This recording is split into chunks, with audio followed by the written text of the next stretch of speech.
Hello दोस्तों, मैं हूं अजीत और आप मुझे देख पा रहे होंगे होम साइंस विद अजीत के यूट्यूब चैनल पर।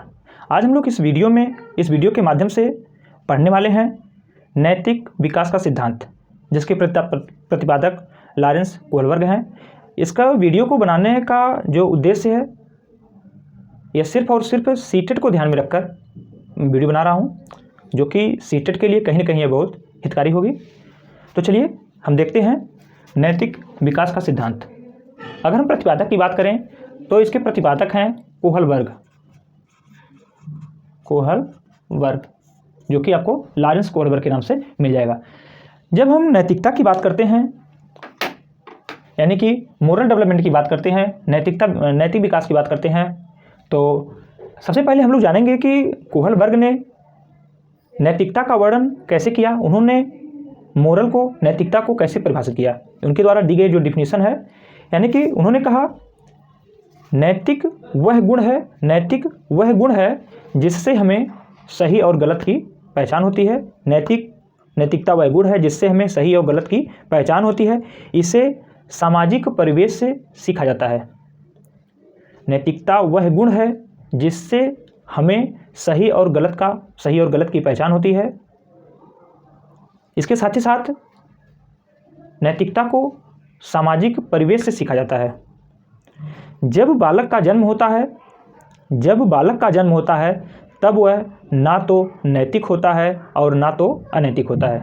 बात समझ आ गई होगी। यानी कि नैतिकता वह गुण है जिससे हमें सही और गलत की पहचान होती है, और इसका विकास समाज के द्वारा होता है, यानी कि सामाजिक परिवेश से होता है।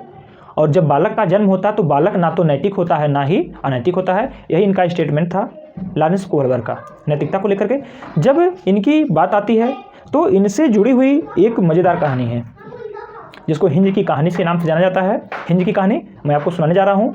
और यह हिंज नाम का व्यक्ति कहाँ से बिलोंग करता है? आपके यूरोप के हिंज नाम के एक व्यक्ति से इनकी कहानी प्रारंभ होती है। जब यूरोप के हिंज की बात आती है तो एक समय की बात है, हिंज की पत्नी हुआ करती है और वह काफ़ी बीमार थी, यानी कि सीरियस कंडीशन थी। और डॉक्टर के यहाँ ले जाता है हिंज, और डॉक्टर उसको लिखता है एक दवा, मेडिसिन। लेकिन वह मेडिसिन किसी एक ही दुकान के पास उपलब्ध होती है। जैसा कि आप वर्तमान में देखते हैं, हॉस्पिटल पे जाते हैं, जब डॉक्टर आपको दवा लिखता है और जो नाम लिखता है वह है उस नाम की दवा।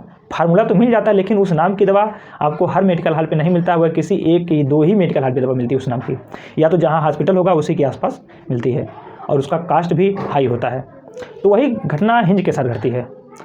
काफ़ी वैल्यूएबल दवा थी, उसका दाम हाई फाई था, और वह जाता है तो एक ही मेडिकल हॉल पे, एक ही दवाखाना पे वह दवा उपलब्ध होती है। जब वह दवा एक ही व्यक्ति के पास उपलब्ध होती है तो उस दवा की जो मांग थी हिंज की थी, लेकिन जब उसी के पास उपलब्ध होती है तो उस दवा का दाम वह हाई बताता है, यानी कि अधिक पैसा मांगता है, क्योंकि उसी पास दवा उपलब्ध है और कहीं उपलब्ध नहीं। और हिंज को आवश्यक है क्योंकि उसकी पत्नी बीमार है, और आप हिंज को पता है कि यदि यह दवा हम खरीद लें और लेके जाएं, डॉक्टर अगर लगा देंगे तो हमारी पत्नी बच जाएगी, लेकिन यदि यह दवा नहीं चढ़ती है तो हमारी पत्नी मर जाएगी। और हिंज है गरीब, उसके पास ना तो पैसा भी नहीं है, और उसकी पत्नी भी मर रही है, और उसको जिंदा करने के लिए उस मेडिसिन की आवश्यकता है। अब हिंज यहाँ पे काफ़ी परेशान है, सोचता है चोरी कर लूँ, दवा को चुरा लूँ, या रात में चोरी कहीं से कर लूँ, हमको पैसा मिल जाएगा, और उस पैसे से दवा को खरीद लूँ और अपनी पत्नी को दवा चढ़ा दूँ, अपनी पत्नी के लिए दवा खरीद लूँ जिससे हमारी पत्नी बच जाए। लेकिन सोचता है अगर मैं चोरी कर लूँ तो हमको पुलिस पकड़ लेगी, लोग क्या कहेंगे कि दवा के लिए वह चोरी किया। और उधर उसके पास एक भी समस्या है कि अगर उसको दवा नहीं मिली तो उसकी पत्नी मर जाएगी। तो ये सारी बातें होती हैं, यहाँ पे वो कंफ्यूज हो जाता है। इसकी हिंज की कहानी थी और इसी को लेकर कंफ्यूज आता है, और इसी संपूर्ण कहानी से आपके दो शब्द निकलते हैं। एक आपका निकलता है नैतिक दुविधा, जिसको मोरल डिलेमा के नाम से जाना जाता है, और दूसरा शब्द निकलता है नैतिक तर्कड़ा, जिसको मोरल रीजनिंग के नाम से जाना जाता है। क्योंकि जब हिंज वहाँ पे देखता है कि वह चोरी करेगा, उस दवा को लेने के लिए चोरी करेगा, तो पुलिस पकड़ लेगी, लोग क्या कहेंगे कि दवा के लिए चोरी किया, और अगर नहीं कर रहा है तो उसकी पत्नी मर जाएगी। तो इस दुविधा में एक वह समस्या में फंस जाता है। इसी को ही नैतिक दुविधा यानी कि मोरल डिलेमा के नाम से जाना जाता है। वहीं पे जब हम मोरल रीजनिंग की बात करते हैं, नैतिक तर्कड़ा की बात करते हैं, जब वह इन दोनों परिस्थितियों को सोच विचार करके किसी एक निष्कर्ष पर पहुंचता है, किसी एक निष्कर्ष पर पहुंचता है जो उसके लिए हितकारी होता है, तो वही आपकी मोरल रीजनिंग होती है। मोरल रीजनिंग और आपके मोरल डिलेमा शायद समझ में आपको आ गया होगा। मोरल रीजनिंग की बात करें, जब किन्हीं दो समस्याओं के बीच व्यक्ति उलझा हुआ होता है और यह निष्कर्ष नहीं निकाल पाता है मैं क्या करूं, तो यही आपका मोरल डिलेमा है। जब व्यक्ति अपने हित को ध्यान में रखते हुए किसी एक निष्कर्ष पर पहुंचता है, उसी को ही मोरल रीजनिंग कहते हैं। उसमें वह तर्क करता है, सोचता है, मंथन करता है। तो उदाहरण के तौर पर अगर हम समझना चाहें तो हमारा भतीजा है सम्राट, और उसके पापा कहते हैं अगर तुम टॉफ़ी खाओगे तो तुम्हारे दांत सड़ जाएंगे, अगर मैं देख गया तो बिना मारे छोड़ूंगा नहीं। और उसकी मम्मी कहती हैं अगर तुम समोसा खाए तो तुम्हारा पेट डिस्टर्ब हो जाएगा, अगर हम समोसा खाते देख गए तो हम छोड़ेंगे नहीं। तो सम्राट जब दुकान पे जाता है तो वहाँ पर कन्फ्यूजन में फंस जाता है कि समोसा लें या टॉफ़ी लें। टॉफ़ी लेंगे तो पापा मारेंगे, समोसा खाएंगे तो मम्मी, और उस दुकान पे सिर्फ 2 ही चीज़ है। अब उसकी इच्छा भी जाग रही है, वहाँ से जठरग्रंथियाँ जो है जठरस का स्राव करने लगी और वो परेशान हो गया है, पेट में गड़गड़ाहट चालू हो गई है, कुरकुर की आवाज़ आने लगी है। अब उसको खाना है, भूख लगी है, अब टॉफ़ी खाए या समोसा खाए। यहाँ पे वह दुविधा में फंस गया, मैं लूँ तो लूँ, क्या लूँ, क्या खाऊँ। ये आपका मोरल डिलेमा है। लेकिन जब वो सोचता है कि टॉफ़ी अगर खाएंगे पापा देख गए तो किसी की नहीं सुनेंगे, हमको बहुत मारेंगे, लेकिन अगर मैं समोसा खा ले रहा हूँ तो मम्मी को किसी ना किसी तरह से मैं कंसल्ट कर लूँगा या छिपा लूँगा या उनसे कहूँगा ये वो तामझाम करके मैं बच सकता हूँ। वह समोसे को परचेज कर लेता है, यानी कि वह एक निर्णय की तरफ पहुँच गया, समोसे को परचेज कर लिया। तो यह हो गई मोरल रीजनिंग। शायद आपको समझ आ गया होगा। मोरल रीजनिंग, मोरल डिलेमा, यही आपका 2 कन्फ्यूजन जो कि बार बार परीक्षा का भाग बनता है। और हमारा प्रयास था कि आपको समझ में आ गया होगा। एक उदाहरण और हम देखते हैं। जैसे हम देखते हैं कि एक युवती जो कि प्यार में होते हैं और शादी करना चाहते हैं। अब उनको एक लड़की है, उसको किसी लड़के से वह पसंद करती है, उससे शादी करना चाहती है और वह लड़का योग्य है, वह जान रही है उसके बारे में, सब कुछ जान रही है। वहीं पर एक पिताजी उसके लिए शादी देखते हैं और वह लड़का योग्य नहीं है, लड़की भी जान रही है, लेकिन पिता का प्रेशर है इससे शादी करने के लिए और लड़की चाह रही है हम उससे शादी करें। और पिता कह रहा है कि अगर तुम शादी नहीं की तो मैं जो है जहर खा के मर जाऊंगा, खाना छोड़ दिया पिता। वह यहाँ पे मोरल डिलेमा में फंस जाती है कि मैं अपने प्रेमी के साथ जाऊं या पिता ने जिसके साथ हाथ देने की बात की है मैं उसके साथ जाऊं, मैं किसके साथ शादी करूं। वहाँ पे यदि मैं प्रेमी के साथ जा रही हूं तो पिताजी खाना छोड़ दिए हैं, और अगर पिता के साथ गई यानी कुछ हमारे लड़के शादी हुई तो हमारी लाइफ बर्बाद हो जाएगी। और वहीं पर यदि मैं अपने प्रेमी के साथ जा रही हूँ, जिसको मैं पसंद करती हूँ, उसके साथ जा रही हूँ, तो हमारी लाइफ तो अच्छी, लेकिन हमारे पिताजी कर जाएंगे, मर जाएंगे। तो यहाँ पे उसके अंदर एक नैतिक दुविधा में फंस जाती है। लेकिन ज्यों ही वह एक डिसीजन ले लेती है कि हमको पिता के साथ जाना है या हमें अपने प्रेमी के साथ जाना है, तो उसकी होगी नैतिक यानी कि मोरल रीजनिंग यानी कि नैतिक तर्कड़ा। तो हमें उम्मीद है आपको नैतिक तर्कड़ा और जो है मोरल डिलेमा यानी नैतिक दुविधा और नैतिक रीजनिंग, मोरल डिलेमा और मोरल रीजनिंग आपको कंफर्म हो गया होगा। तो चलिए हम आगे बढ़ते हैं। इसके बाद जो है कोहल वर्ग ने नैतिकता के 3 स्तर बताए। कोहल वर्ग ने नैतिकता के 3 स्तर बताए। नैतिकता के कितने स्तर बताए? 3 स्तर बताए इन्होंने। पहला था प्री कन्वेंशनल,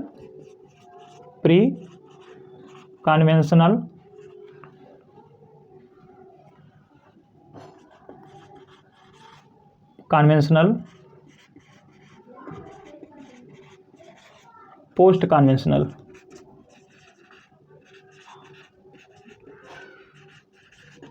इन्होंने नैतिकता के 3 स्तर बताए और इन्होंने प्री कन्वेंशनल को 4 से 10 वर्ष, और यहाँ से क्वेश्चन आपका बहुत पूछता है, यह आपके लिए बहुत ही इंपॉर्टेंट है और इसे आपको ध्यान में रखना चाहिए और इसे बल्कि जबान पे होना चाहिए। इस तरह से जान लीजिए ये आपके लिए बहुत आवश्यक है। और इसका जो एज पूछता है वह 10 से 13 वर्ष होती है, और इसकी जब बात करता है तो एबव 13 वर्ष यानी कि 13 प्लस।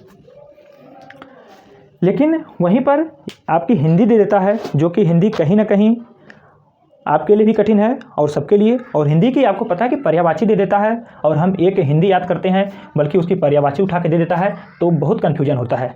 तो आपसे रिक्वेस्ट है कि आप यदि इंग्लिश फार्म को एक बार तैयार कर लें तो आपको हमेशा के लिए छुट्टी मिल जाएगी। चलिए, लेकिन हमको यहाँ पे देखना होगा इसकी हिंदी में क्या कहते हैं। प्राक रूढ़िगत नैतिकता, प्राक रूढ़िगत नैतिकता, वहीं पर कन्वेंशनल को कहते हैं रूढ़िगत नैतिकता, रूढ़िगत नैतिकता। और वहीं पे जब पोस्ट कन्वेंशनल की बात आती है तो उत्तर रूढ़िगत नैतिकता, इसकी हिंदी हो गई। और इन्होंने मुख्य रूप से इसके 3 स्तर बताए और प्रत्येक स्तर के 2 उपभाग हैं। इसके भी 2 उपभाग हैं और आपके इसके भी 2 उपभाग हैं, यानी कि प्रत्येक के 2 उपभाग हैं। यानी कि प्री कन्वेंशनल, आपका कन्वेंशनल और पोस्ट कन्वेंशनल। यहीं से आपका क्वेश्चन सीटेट में पूछा करता है कि इनकी एज को लेके पूछता है कि कितने आयु वर्ग को प्री कन्वेंशनल, कितने आयु वर्ग को कन्वेंशनल और कितने आयु वर्ग को पोस्ट कन्वेंशनल में रखा जाता है। तो यहीं से आपका क्वेश्चन ये तो कंफर्म हो गया, आप लोग इसे ध्यान में रखिएगा। अब वहीं पर जब इसके उपभाग की बात करते हैं तो हम एक एक करके आपको समझने का प्रयास करते हैं। अब हम सबसे पहले बात करने वाले हैं प्राक रूढ़िगत नैतिकता, यानी कि प्री कन्वेंशनल, जिसकी एज हुआ करती है आपकी 4 से 10 वर्ष। अब इसकी जो उप अवस्थाएँ हैं प्राक रूढ़िगत नैतिकता यानी कि प्री कन्वेंशनल की जो 2 उपोवस्थाएँ हैं, दंड एवं आज्ञा पालन। जो पहली इसकी उपोवस्था है दंड एवं आज्ञा पालन।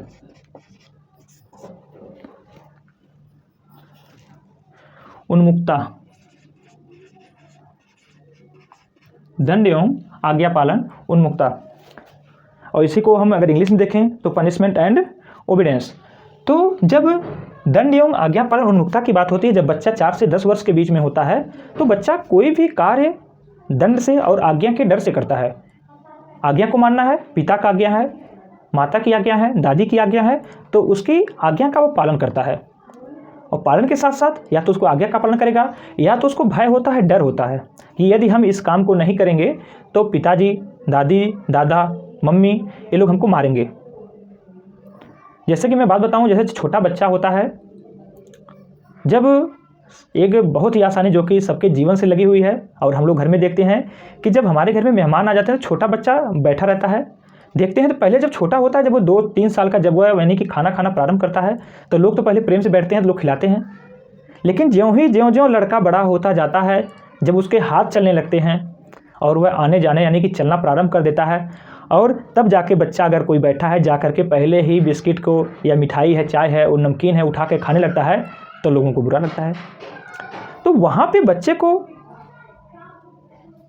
1-2 बार खाता है, फिर लोग मना करते हैं, और फिर बच्चा को नहीं रहा जाता जब देखता है, क्योंकि उसके अंदर भी उसकी इच्छा होती है खाने की, स्वाद लेने की, तो वह बच्चा जो है उसको उठा लेता है, जो कि उनको अपमान स्वरूप दिखता है।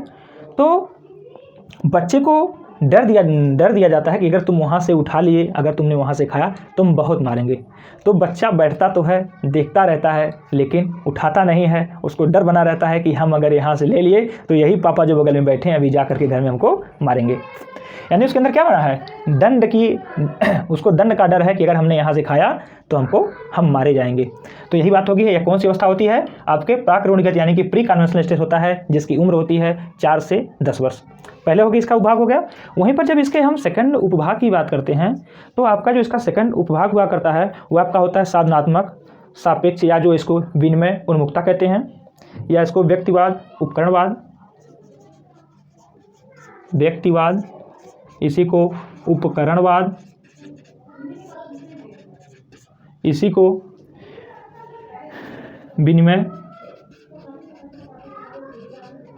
विनिमय की बात करते हैं। अब देखिए विनिमय करना, खरीदना, यानी एक के बदले एक काम। इसमें जो बच्चा हुआ करता है, बच्चा किसी कार्य को करने के लिए तब तैयार होता है किसी कार्य को, बच्चे को किसी कार्य अगर उससे कुछ लेना है, उससे कुछ कराना है, इसी को ही टिट फॉर टैट के नाम से जाना जाता है। टिट फॉर टैट के नाम से जाना जाता है। टिट फॉर टैट, जैसे को तैसा, यानी कि इसमें बच्चा होता है जैसे को तैसे की प्रक्रिया करता है। हमने आपको बताया भतीजा एक हमारा है सम्राट और भतीजी है तृप्ति। ये दोनों लोग, यदि तृप्ति जो है सम्राट को किसी कारणवश से अगर उसके खेल ही रहे हैं दोनों लोग साथ में, आपको पता है भाई बहनें छोटे हैं, बिना साथ के रह भी नहीं पाते हैं और खेलते हैं, तो कहीं ना कहीं चोट यदि लग गई, तृप्ति से लग गई सम्राट को, सम्राट से लगी तृप्ति को, तो दोनों जो है रिएक्शन देते हैं। ज्यों ही उसको लगी वो मारा, तो पुनः जो है अगर सम्राट ने तृप्ति को मारा तो तृप्ति तुरंत जो है रिएक्शन देगी, उसको मारेगी और हो जाता है झगड़ा, रोने लगते हैं। तो क्या, तो इन्होंने हमको मारा तो हमने इनको मारा। टिट फॉर टैट, जैसे को तैसा, यदि मारा है तो मारेंगे, मारा है तो मारेंगे। मैं ही जाता हूँ तो हमसे कहता है कि यदि हम आपके उंगली को फोड़ूं, पैर को दबाऊं, पैर पे कुछ चढ़ के आपके मसाज कर दूं, तो हमारे साथ क्रिकेट खेलेंगे कि नहीं? यदि खेलेंगे तो हम करेंगे, नहीं खेलेंगे तो नहीं करेंगे। यही आपका होता है टिट फॉर टैट, यही आपका जो है व्यक्तिवाद है, यही आपका उपकरणवाद है, यही आपका विनिमय है। यानी कि जैसे को तैसे, यदि आप इसके लिए कन्विंस करेंगे, तैयार हैं, तो बच्चा भी तैयार है। तो इसकी अवस्था होती है आपकी, इसके अंतर्गत आता है जैसे को तैसा आपका प्राक रूढ़िगत नैतिकता, यानी कि प्री कन्वेंशनल, जो कि आपकी एज होती है 4 से 10 वर्ष। अब हम दूसरी स्थिति देखे जा रहे हैं, कन्वेंशनल।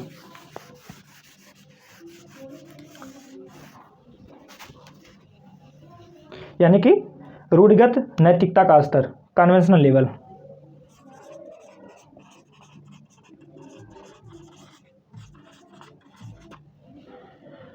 रूढ़िगत नैतिकता का स्तर। अब इसमें इसका भी पार्ट 1 है, इसका भी पार्ट 2 है, उपभाग है। तो इसका जो उपभाग है, अच्छा लड़का अच्छी लड़की बनने का, अच्छा लड़का आब्लिक अच्छी लड़की, अच्छा लड़की अच्छी लड़की बनना, और उसके साथ दूसरा है कानून एवं व्यवस्था का, कानून एवं व्यवस्था का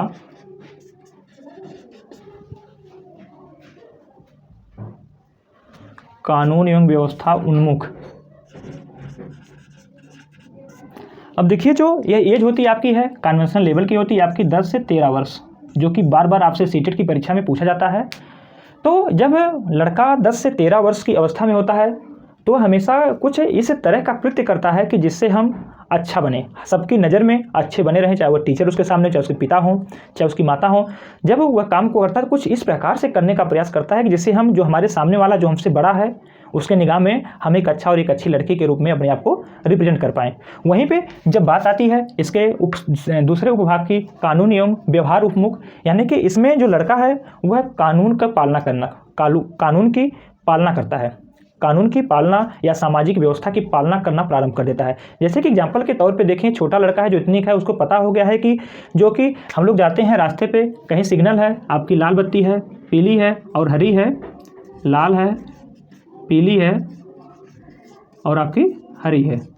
तो जो इस अवस्था होती है 10 से 13 वर्ष की आयु में, यदि उसको ये जानकारी है कि लाल बत्ती पे रुका जाता है, क्रॉस नहीं किया जाता है, जबकि पीली बत्ती तैयार, हरी बत्ती जलने पे हम उसको क्रॉस करते हैं, तो बच्चा ज्यों ही लाल बत्ती को देखता हुआ पैर को आगे नहीं बढ़ाता है, बल्कि वह जो उसके नियम है, जो कानून है, उसकी पालना की तरफ करता है। कि मतलब हम तो नियम को मानते हैं, लाल बत्ती है हम नहीं जाएंगे, लाल बत्ती है हम नहीं जाएंगे, और लाल बत्ती कहती है कि रुको, इसकी पालना करना प्रारंभ करता है। वह आपकी आयु होती है 10 से 13 वर्ष। यानी कि लड़का जो होता है, लड़की जो होती है, वह कानून एवं व्यवस्था उन्मुख, यानी कि कानून और व्यवस्था की तरफ उन्मुख हो जाती है, उसकी पालना करना प्रारंभ कर देती है। अब वहीं पे आपकी जो तीसरी स्टेज आती है, वो आपकी कौन सी आती है? पोस्ट कन्वेंशनल लेवल, जो कि 13+ होती है, पोस्ट कन्वेंशनल लेवल, और ये होती है 13+ होती है, यानी कि 13 आयु से ऊपर की होती है। इसमें भी, इसके भी 2 उपभाग हैं, सामाजिक अनुबंधन, सामाजिक अनुबंधन उन्मुक्ता, सामाजिक अनुबंधन उन्मुक्ता, और आपकी दूसरी आती है सार्वभौमिक नैतिक, सार्वभौमिक नैतिक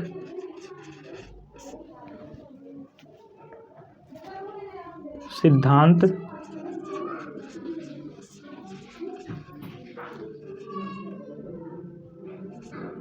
उन्मुखता। जब हम बात करते हैं सामाजिक अनुबंधन उन्मुखता की बात करते हैं, तब इसमें बच्चा अपने हित को ध्यान में रख करके यदि कोई भी सामाजिक नियम है जो कि उसके हित के लिए नहीं है, जिसमें उसका हित नहीं है बल्कि उसका हित है, तो वह उस सामाजिक नियम, सामाजिक कानून, सामाजिक अनुबंध को तोड़ देता है और बच्चा उसको मानता नहीं है।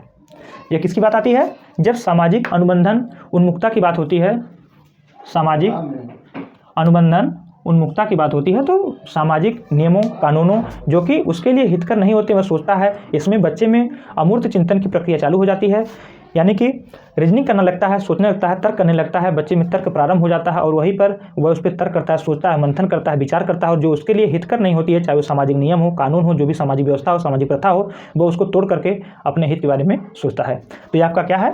ये आपका है सामाजिक अनुबंधन उन्मुखता। वहीं पे जब हम बात करते हैं सार्वभौमिक नैतिक सिद्धांत की बात करते हैं, तब इसमें आपका होता है, इसमें बच्चा खुद के साथ साथ समाज के बारे में, खुद के साथ साथ समाज के बारे में भी सोचने लगता है। वहाँ पे यानी कि आपके सामाजिक अनुबंधन उन्मुखता में लड़का, बालक या बालिका सिर्फ और सिर्फ अपने ही बारे में सोचता है। लेकिन जो ही इसकी हम बात करते हैं, इसके सेकंड भाग की बात करते हैं, सार्वभौमिक नैतिकता सिद्धांत।